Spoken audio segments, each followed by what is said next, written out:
नमस्कार मित्रांनो, तुम्हा सर्वांचं आजच्या या व्हिडिओमध्ये मी बी एडुकेअरच्या वतीने सहर्ष स्वागत करतोय. तर मित्रांनो, आजच्या या व्हिडिओमध्ये आपण चर्चा करणार आहोत 2024 मध्ये सामान्य ज्ञान या विषयामध्ये कशा प्रकारचे प्रश्न विचारले गेले होते यावर आज आपण चर्चा करणार आहोत. तत्पूर्वी हा व्हिडिओ तुमच्या मित्रांपर्यंत पोहोचवा, जेणेकरून जे जे विद्यार्थी महाराष्ट्र लॉ सीईटीची परीक्षा देणार आहेत त्यांना सुद्धा समजायला हवं की कशा प्रकारचे प्रश्न जे तुम्हाला परीक्षेमध्ये विचारले जातात. ओके, चला तर मग पुढे वळूया. तर मित्रांनो, बी एडुकेअरचा एक व्हॉट्सअप ग्रुप आहे. ओके, तो तुम्ही जॉईन करू शकता. यामध्ये महाराष्ट्र लॉ सीईटीच्या ज्या काही लेटेस्ट अपडेट आहेत त्या ठिकाणी पाहायला मिळणार आहेत. या व्हॉट्सअप ग्रुपची जी लिंक आहे ती मी या व्हिडिओच्या डिस्क्रिप्शन बॉक्समध्ये देत आहे. तिथून तुम्ही हा व्हॉट्सअप ग्रुप जॉईन करू शकता. त्याचबरोबर तुम्ही महाराष्ट्र लॉ सीईटीची तयारी अजूनही चालू केली नसेल तर लवकरात लवकर तयारी चालू करा. आपल्याकडे रेकॉर्डेड लेक्चर सुद्धा अवेलेबल आहेत. ओके, फक्त 1199 मध्ये हा कोर्स जॉईन करून तुम्ही महाराष्ट्र लॉ सीईटीची तयारी चालू करू शकता. त्याचबरोबर आपल्याकडे टेस्ट सिरीज सुद्धा उपलब्ध आहेत. जर तुम्ही मराठीमधून महाराष्ट्र लॉ सीईटीची तयारी करताय तर आपल्याकडे मराठीमधून ऑनलाईन चाचणी पॅक आहेत. तसेच जर तुम्ही इंग्लिशमधून महाराष्ट्र लॉ सीईटीची तयारी करताय तर आपल्याकडे इंग्लिशमधून सुद्धा टेस्ट पॅक जे आहे ते आपल्याकडे उपलब्ध आहेत. या टेस्ट पॅकची जी किंमत आहे ती फक्त 999 रुपये आहे. आता यामध्ये काय असणार आहे तर आपल्याकडे टॉपिक वाईज टेस्ट सुद्धा आहेत आणि मॉक टेस्ट सुद्धा आहेत. तुमचा आतापर्यंत जेवढा काही स्टडी झाला असेल त्याच्यावरती तुम्ही टॉपिक टेस्ट देऊन तुमची एक स्कोअर किती येतो ते चेक करू शकता.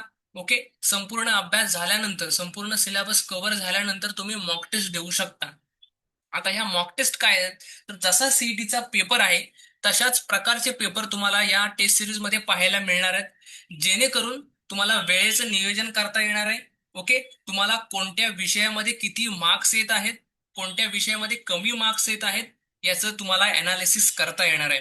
ओके, त्याचबरोबर तुम्हाला संपूर्ण पेपर सोडवल्यानंतर किती मार्क्स येत आहेत याचा सुद्धा अंदाज बांधता येणार आहे. ओके, तर मित्रांनो, हे जे कोर्सेस आहेत त्याची ज्या लिंक आहेत त्या डिस्क्रिप्शन बॉक्समध्ये तुम्हाला पाहायला मिळतील. ओके, त्याच्या व्यतिरिक्त तुम्हाला अधिक माहिती जाणून घ्यायची असेल तर या ठिकाणी तुम्हाला नंबर दिलेला आहे, त्याच्यावरती संपर्क करायचा आहे, व्हॉट्सअप करायचा आहे. या ठिकाणी तुम्हाला या कोर्सेस बद्दल जी माहिती आहे ती मिळून जाणार आहे. ओके, चला तर मग आपण वळूया की महाराष्ट्र लॉ सीईटी 2024 मध्ये कशा प्रकारचे प्रश्न तुम्हाला जे आहेत ते विचारले गेले होते. आता यामध्ये पहिला प्रश्न आहे, खालीलपैकी कोणते युनायटेड नेशन्सचे अंग आहे. Okay, among the following which is organ of the United nation. Okay, याचं जे योग्य उत्तर आहे ते आंतरराष्ट्रीय न्यायालय आहे. मित्रांनो, हा जो प्रश्न आहे तो तुम्हाला असाही विचारला जाऊ शकतो की युनायटेड नेशन्सचे अंग किती आहेत, ऑर्गन्स किती आहेत. तर याचं जे उत्तर आहे ते 6 ऑर्गन्स आहेत. ओके, तर यामध्ये जे पहिलं आहे ते आहे जनरल असेंब्ली. ओके, त्याचबरोबर दुसरं जे आहे ते आहे सुरक्षा परिषद, ज्याला आपण सेक्युरिटी काउन्सिल म्हणतो. तिसरं आहे आर्थिक व सामाजिक परिषद, ज्याला आपण इकॉनॉमिक आणि सोशल काउन्सिल म्हणतो. त्याचबरोबर चौथं आहे विश्व परिषद, ज्याला आपण ट्रस्टीशिप काउन्सिल म्हणतो. त्याचबरोबर आंतरराष्ट्रीय न्यायालय, ज्याला आपण इंटरनॅशनल कोर्ट ऑफ जस्टिस. आणि जे सहावं आहे ते आहे सचिवालय, ज्याला आपण सेक्रेटरिएट म्हणतो. ओके, असे हे 6 अंग आहेत, 6 ऑर्गन्स आहेत, हे तुम्हाला लक्षात ठेवायचं आहे. ओके, त्याचबरोबर दुसरा जो प्रश्न आहे तो आहे खालीलपैकी कोणत्या वर्षी भारताची राज्यघटना स्वीकारण्यात आली होती. ओके, तर in which of the following years was the constitution of India adopted. तर याचं जे योग्य उत्तर आहे ते आहे 1949. मित्रांनो, 26 नोव्हेंबर 1949 रोजी आपली जी भारताची राज्यघटना आहे ती स्वीकारण्यात आली होती. ओके, त्याचबरोबर जो तिसरा प्रश्न आहे तो आहे महाराष्ट्रातील सर्वात लांब नदी कोणती, which is the longest river in Maharashtra. तर याचं योग्य उत्तर आहे गोदावरी. मित्रांनो, ही जी गोदावरी नदी आहे ती नाशिकमधील त्र्यंबकेश्वर येथे उगम पावणारी आहे आणि राज्यातून पूर्वेकडे वाहणारी ही नदी.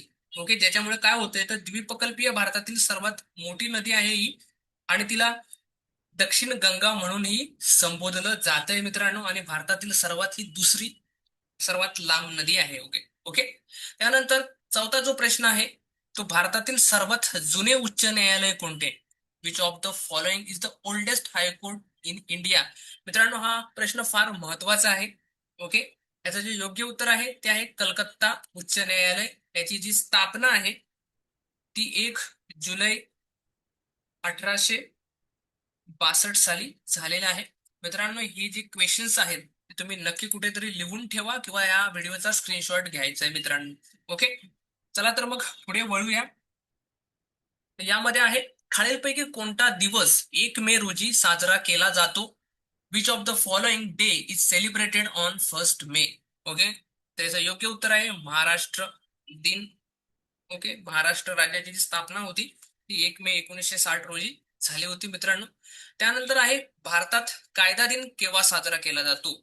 Wien is a law day celebrated in India? त्याचं योग्य उत्तर आहे 26 नोव्हेंबर. ओके, या दिवशी आपलं जे भारताचं संविधान आहे ते स्वीकारण्यात आलं होतं.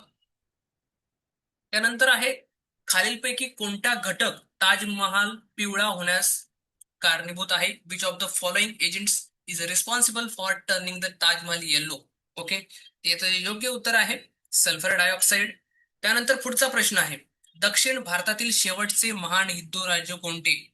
Which was the last great Hindu kingdom in south India? तर याचं जे योग्य उत्तर आहे ते विजयनगर आहे मित्रांनो. ओके, त्यानंतर पुढचा प्रश्न आहे, गुलामाचा गुलाम म्हणून कोणाला ओळखलं जात होतं? Who was known as the slav of slav? Okay, खूप महत्वाचा प्रश्न आहे. याचं जे योग्य उत्तर आहे इल्तुतमिश. ओके, तर मित्रांनो, इल्तुतमिश हा दिल्ली सल्तनतचा दुसरा शासक होता आणि गुलाम राजवंशातील हा एक प्रमुख व्यक्ती म्हणून त्याला गुलामाचं गुलाम म्हणून ओळखलं जायचं. कारण जो कुतुबुद्दीन ऐबक होता त्याचा हा इल्तुतमिश गुलाम होता. ओके, आणि ऐबक हा स्वतः मोहम्मद गोरीचा गुलाम होता. आणि ह्या गुलामगिरीच्या मधून गुलामगिरीमधून उठून त्याने एक शक्तिशाली सुलतान बनला आणि त्यांनी स्वतःची जी सल्तनत होती ती मजबूत केली. आणि या गुलामगिरीच्या या वंशामुळे त्याला ही पदवी मित्रांनो मिळाली आहे. ओके, त्यानंतर आहे, भारतीय उपखंडात खरीप हंगाम कोणत्या ऋतूस दर्शवतो? तर याचं जे योग्य उत्तर आहे ते आहे पावसाळा. ओके, त्यानंतर आहे, भारत आणि पाकिस्तान सीमारेषेला काय म्हणतात?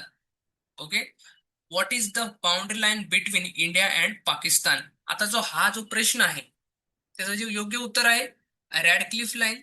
ओके, आणि हा प्रश्न तुम्हाला फिरवून सुद्धा विचारला जाऊ शकतो की रॅडक्लिफ लाईन ही कोणत्या दोन देशातील सीमारेषेचं जे नाव आहे? ओके, म्हणजे तुम्हाला उत्तर माहिती असलं पाहिजे. ओके, त्यानंतर आहे, हांगहो नदीला दुसऱ्या कोणत्या नावाने ओळखले जाते? Okay, Hwang Ho river is also known as, त्याचं योग्य उत्तर आहे पिवळी नदी. आता याला पिवळी नदी का म्हटलं जातं? ओके, तर ह्या नदीला चीनचे दुःख म्हणूनही संबोधलं जातं. आणि त्याच्या विनाशकारी आणि वारंवार येणाऱ्या पुरांमुळे त्याला चीनचं दुःख म्हणतात. त्याचबरोबर त्या नदीमधील पिवळ्या गाळामुळे त्या पाण्याला पिवळा रंग प्राप्त होतो, याच्यामुळे नदीचा जो तळ आहे तो उंचावला जातोय. ओके, त्यानंतर पुढचा प्रश्न आहे, प्रणब माय फादर अ डॉटर रिमेंबर्स या पुस्तकाच्या लेखिका कोण आहेत? Author of book Pranab my father a daughter remembers is, तर याचं जे योग्य उत्तर आहे ते आहे शर्मिष्ठा मुखर्जी. त्यानंतर आहे, दादासाहेब फाळके पुरस्कार कोणत्या क्षेत्रातील उत्कृष्ट योगदानाबद्दल दिला जातो? Dadasaheb Phalke award is presented for outstanding contribution in the field of, याचे योग्य उत्तर आहे चित्रपट सृष्टी. ओके, मित्रांनो, हा प्रश्न असाही विचारला जातो की भारतीय चित्रपट सृष्टीचे जनक कोणाला संबोधलं जातं? त्याचं योग्य उत्तर आहे दादासाहेब फाळके. ओके, हा प्रश्न नक्की नोट डाऊन करून ठेवा कारण हा खूप महत्वाचा प्रश्न आहे आणि हा लॉ सीईटी मध्ये प्रश्न विचारलाच जातो मित्रांनो. ओके, त्यानंतर आहे, गुजरातमधील कोणत्या मंदिराला मोहम्मद गजनीने नष्ट केले? Okay, which temple in Gujarat was destroyed by Mohammad Ghazni? त्याचे योग्य उत्तर आहे सोमनाथ मंदिर. त्यानंतर आहे, भारतामध्ये पहिले सुवर्ण नाणी कोणत्या राजाने जारी केली? Okay, which king issue first gold coins in India? त्याचं योग्य उत्तर आहे कुशाण साम्राज्य. ओके, त्यानंतर आहे, चलन चलन या टॉपिक वरती सुद्धा तुम्हाला प्रश्न विचारले जातात. ओके, यामध्ये प्रश्न तुम्हाला जो विचारला गेलेला आहे, तर चीनचे चलन कोणते आहे? त्याचे योग्य उत्तर आहे युआन. ओके, आणि मित्रांनो, भारताचं जे चलन आहे ते कोणतं आहे? ते आहे रुपये. ओके, त्यानंतर पुढचा प्रश्न आहे, भारतातील सर्वात मोठे न्यायालय कोणतं आहे? Okay. Which is the highest court in India? योग्य उत्तर आहे सर्वोच्च न्यायालय. ओके. भारतातील सर्वात मोठे जे न्यायालय आहे ते सर्वोच्च न्यायालय आहे. आणि त्याचे जे निर्णय आहेत ते भारतातील इतर सर्व न्यायालयांवर बंधनकारक असतात. ओके. पुढचा प्रश्न आहे, 2017 मध्ये मिस वर्ल्डचा मुकुट कोणास मिळाला? Who was crowned as the miss world in year 2017? Okay. तर योग्य उत्तर आहे मिस मनुषी चिल्लर. त्यानंतर शेवटचा जो प्रश्न आहे तो आहे, खालीलपैकी कोणते बायोगॅसचे मुख्य घटक आहेत? Which of the following is main component of biogas?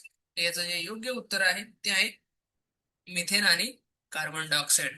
तर असे हे प्रश्न आहेत जे तुम्हाला 2024 मध्ये सामान्य ज्ञान या विषयावरती विचारले गेले होते. आता हा प्रश्न जो आहे तो तुमच्यासाठी आहे. याचं जे उत्तर आहे ते तुम्ही मला कमेंट बॉक्समध्ये नक्की द्यायचं आहे, जेणेकरून आपल्याला अजून नवनवीन व्हिडिओ बनवतासाठी प्रोत्साहन मिळेल. ओके. तर मित्रांनो, हा जो प्रश्न आहे तो आहे, अर्जुन पुरस्कार कोणत्या क्षेत्रातील उत्कृष्ट कामगिरीसाठी दिला जातो? The Arjun award is given for outstanding performance in which field? Okay. प्रश्नाचं उत्तर नक्की कमेंट बॉक्समध्ये द्यायचं आहे मित्रांनो. ओके. तर आजच्या या व्हिडिओमध्ये एवढंच. पुन्हा भेटू नवीन व्हिडिओमध्ये. तोपर्यंत धन्यवाद.